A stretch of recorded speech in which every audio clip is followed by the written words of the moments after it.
this video, let us understand successive approximation A to D converter. This is an analog to digital converter. The name is given as successive approximation because it is successively approximating the digital output to get the exact value. So look at the diagram over here. The analog input is given and it is compared with the DAC output. Here we are using a DAC inside an analog to digital converter. Means digital to analog converter block is used within the A to D converter.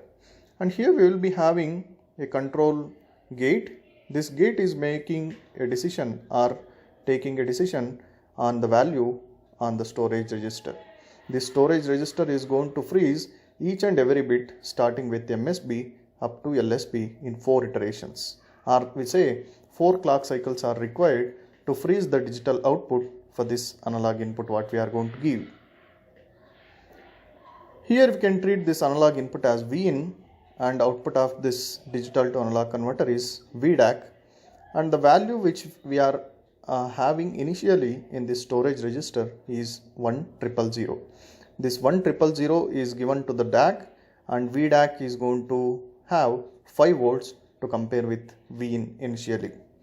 If this 1000 is compared with Vin, means 5 volt is compared with Vin, if Vin is less than VDAC, the MSB will be changed to 0 and the next bit will be taken as 1.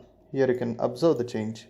If Vin is greater than VDAC, means the available input is greater than the DAC output, that is 5 volts, the first bit will be keeping as it is and the next bit will be changed to 1. And similarly in the next iterations the values are going to be compared and the final output is going to be available after the 4th clock cycle. Now let us take an example of 11 volts as analog input. So for this 11 volts, as initial state of the storage register is 1000, it is 5 volts. So in comparator, Vin and VDAC are going to be compared.